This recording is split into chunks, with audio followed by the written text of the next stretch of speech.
seja bem-vindo. Sou a professora Heloísa Bezerra e hoje daremos início à nossa segunda aula da disciplina Práticas Pedagógicas em Ciências Humanas, Espaço Geográfico, Identidades, Organização Cultural, Social e Política. Já comentei na nossa primeira aula que a nossa disciplina tem um nome aí um pouco extenso, mas nada que interfira aí no nosso trabalho, certo? Então vamos começar a nossa aula com a apresentação da unidade.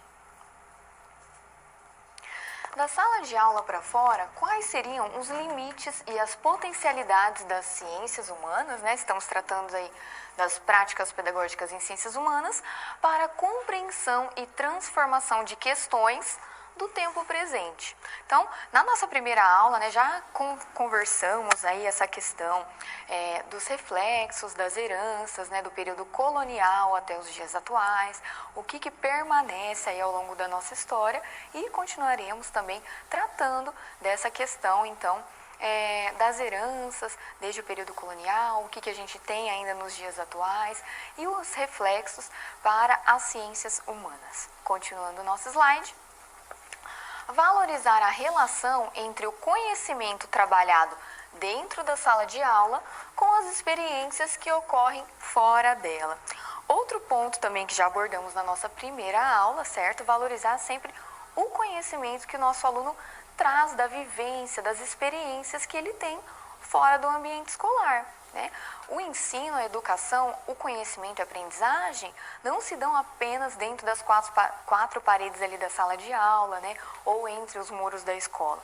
Mas o aluno, ele vive, ele conversa, ele convive com outras pessoas, então ele também vai adquirindo conhecimentos. E o professor, dentro da sala de aula, na escola, também tem que valorizar esses pontos, esses conhecimentos trazidos pelo aluno que ele tem das experiências cotidianas dele mesmo, certo? Relacionar sempre com o conteúdo, que é o que vai fazer com que ele se interesse cada vez mais por aquilo que o professor está tratando dentro da sala de aula.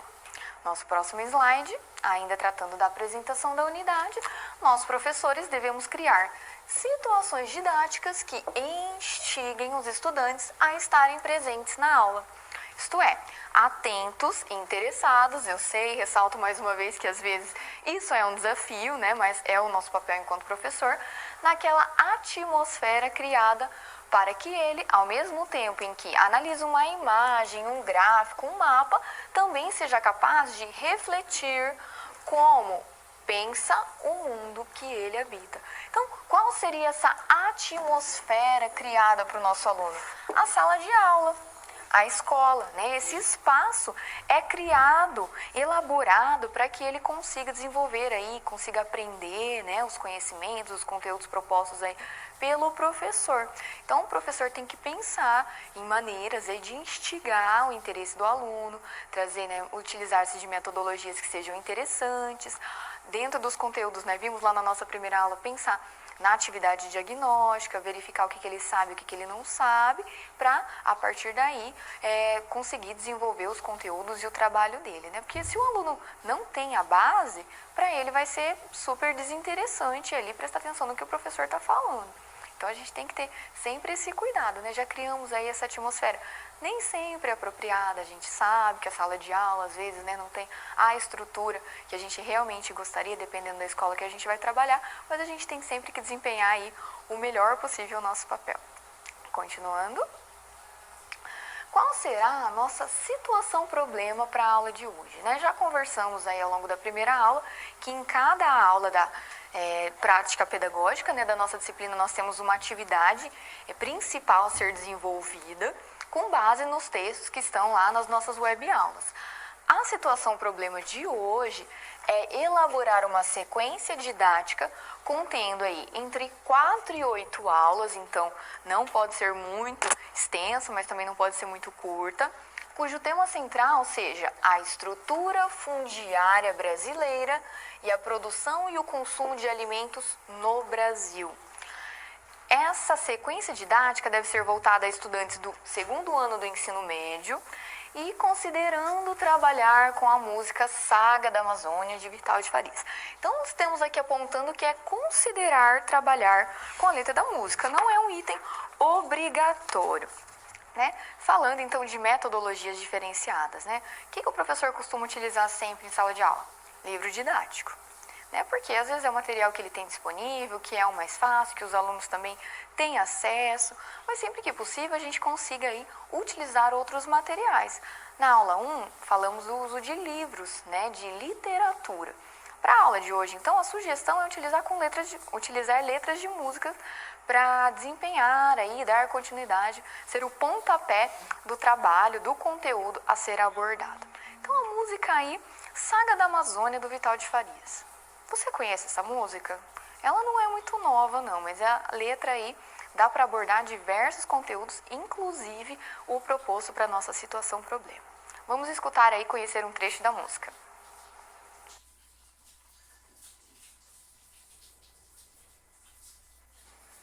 Era uma vez na Amazônia a mais bonita floresta.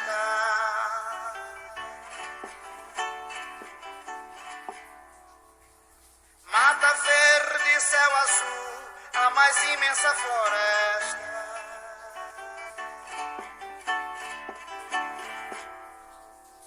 No fundo d'águas e aras, caboclo, lendas e mágoas, e os rios puxando as águas.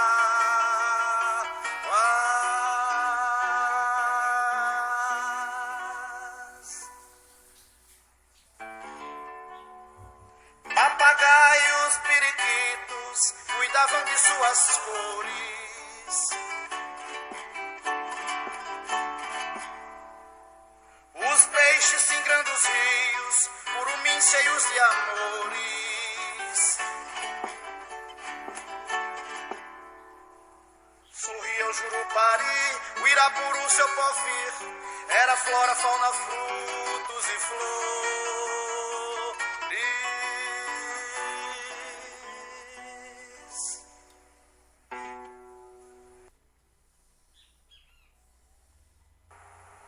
Então foi aí um pequeno trecho, né, da música, ela é mais extensa.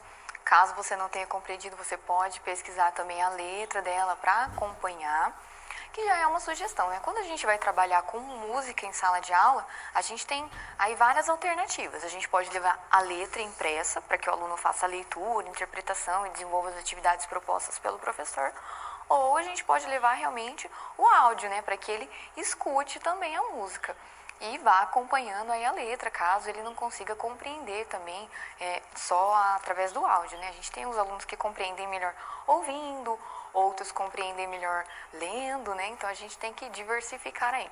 Mas tratando então da música Saga da Amazônia, vamos ao slide.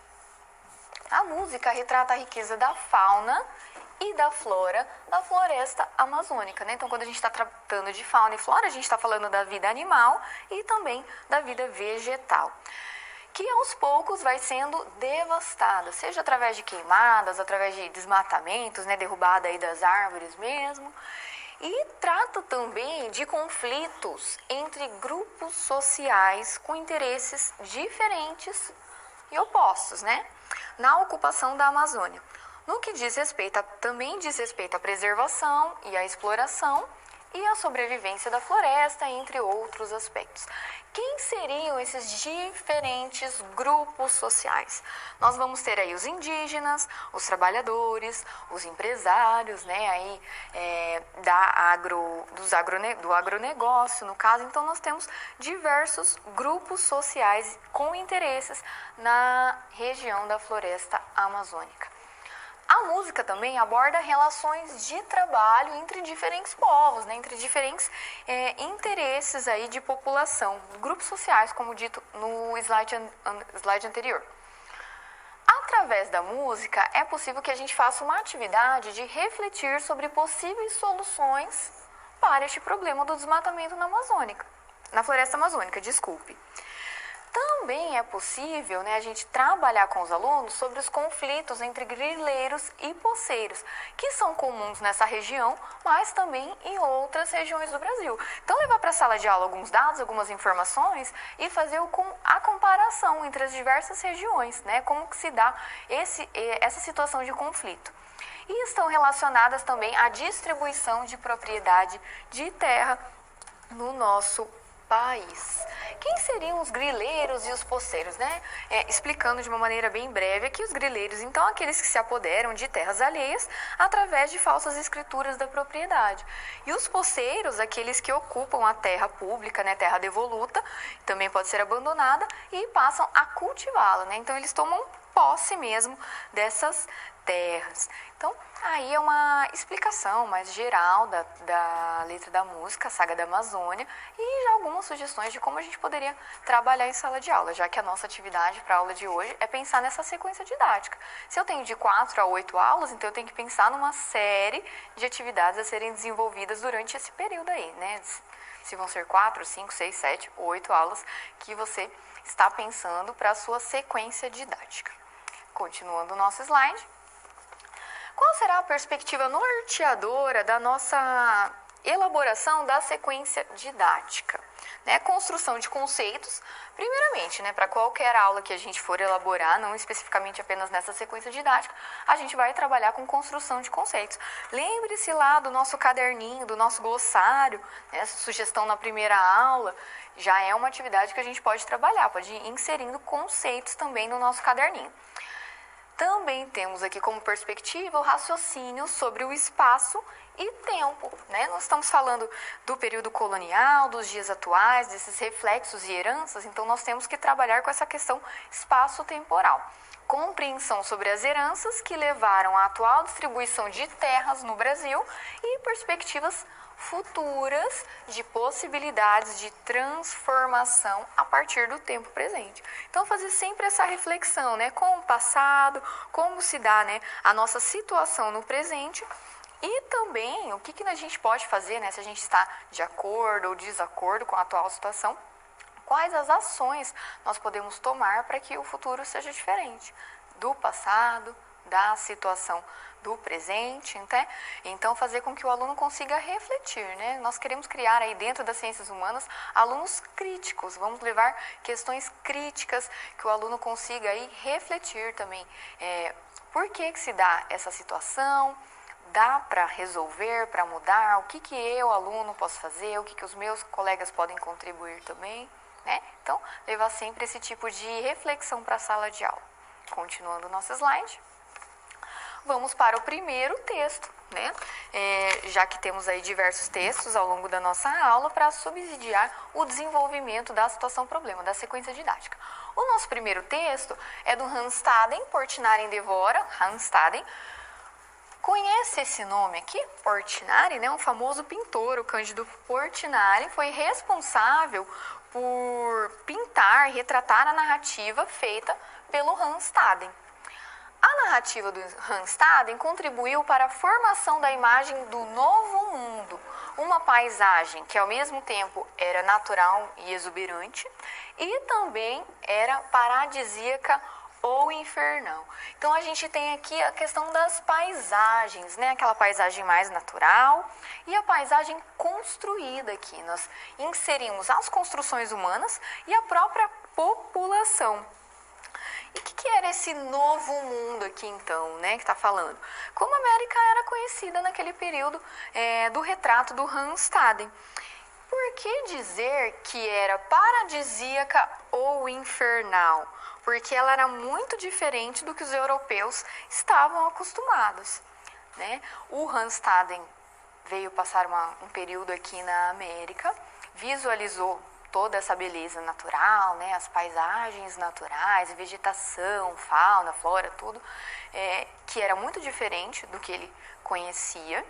E ele escreveu essa obra e o Portinari acabou aí fazendo a ilustração desses relatos, dessa narrativa, e foi enviado para a Europa. Então, essa era a maneira dos europeus conhecerem o que estava acontecendo aqui durante essas viagens, né? Só que essas viagens e esses retratos, né, não eram uma coisa assim muito comum para o período e para a população lá da Europa, né? Eles tinham alguns detalhes que chamavam muita atenção, por isso tratando essa questão aí até infernal, né, dito aí no nosso slide, porque algumas coisas eram diferentes do que os europeus estavam acostumados.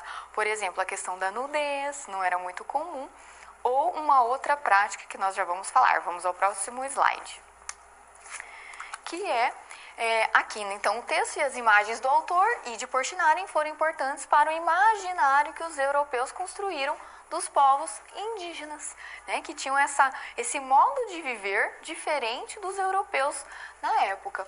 O texto tinha por objetivo, esse texto do Hans, tinha por objetivo mostrar a superioridade do Deus cristão sobre os deuses dos povos americanos, né? Então, a Europa chega e quer até catequizar aí os índios, né? Mostrar que os deuses deles não eram suficientes, né? Mas o Deus cristão, a cristandade europeia realmente era a que prevalecia ali. Tratamos até dessa questão na nossa primeira aula, né? Qual que era lá o nosso texto, né? A questão literária, que era do Velho Tupinambá.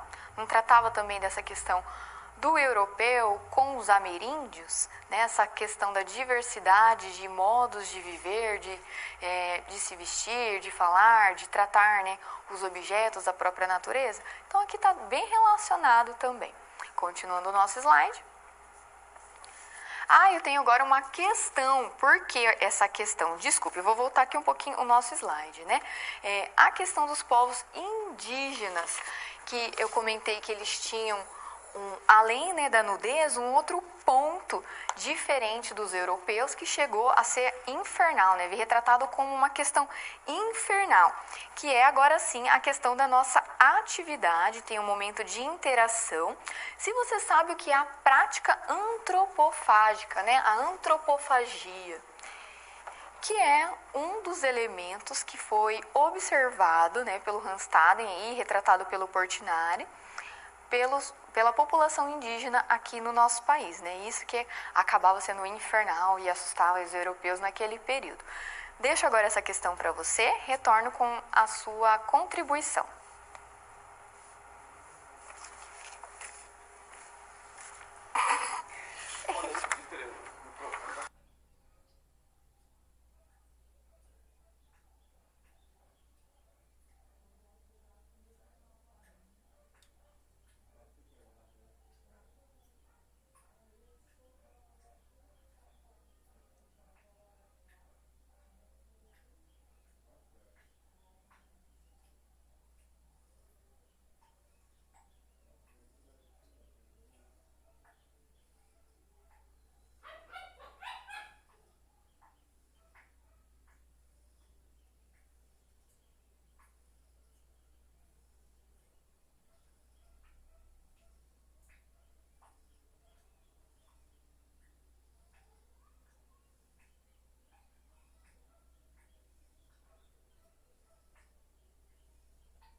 Voltamos com algumas contribuições, né? Então, o que é a antropofagia, a prática da antropofagia? Comentaram aqui que se trata de um ritual religioso onde se absorve, o espírito do guerreiro que está servindo de alimento. Uma outra contribuição mandou apenas que é o canibalismo, a mesma coisa que o canibalismo.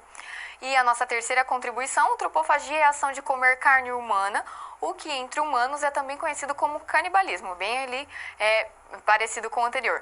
A antropofagia era praticada em rituais esotéricos como forma de quem come incorporar as qualidades do indivíduo que é comido, como a bravura e a coragem de um guerreiro derrotado. As três colocações, as três contribuições estão corretas, né? Uma mais explicada do que a outra, mas estão corretas. Então, vamos verificar no nosso slide o que é a antropofagia, a prática da antropofagia, também conhecida como canibalismo, como foi comentado aí na nossa contribuição, é a prática na qual um ser humano se alimenta da carne de outro ser humano. Era uma prática comum entre os indígenas do litoral brasileiro. Principalmente, qual tribo indígena, né? Qual povo indígena tinha essa prática da antropofagia? Lembra do povo Tupinambá, lá da nossa primeira aula, né? Não falamos lá do povo Tupinambá, que tinha conversa, né? Do velho Tupinambá, que conversava com um europeu. Essa tribo, né? Esse povo Tupinambá, era um dos que tinha aí a prática da antropofagia. Consegue observar como ao longo da nossa aula a gente faz a relação de uma aula com a outra? Não é assim que se dá o conteúdo na sala de aula na escola, né? Não tem o primeiro bimestre ou o primeiro trimestre, depende da organização da escola na qual você vai trabalhar. Eu encerro o conteúdo daquele período e não faço mais nenhuma ligação no período seguinte. Não, né? Dentro da escola, na sala de aula, essa é a nossa vivência, deve ser o nosso objetivo. Sempre fazer a relação de um conteúdo com o outro, né? Não vou esquecer do começo do ano, quando eu estiver lá no final do ano. Não, eu tenho que fazer sempre essa relação dos conteúdos. E é assim ao longo da nossa disciplina também. Sempre relacionar. Tiro ali um pouco do primeiro, faço uma relação com o segundo, e assim a gente vai dando sempre continuidade aos nossos estudos. Continuando o nosso slide. Então, para o guerreiro terminar como alimento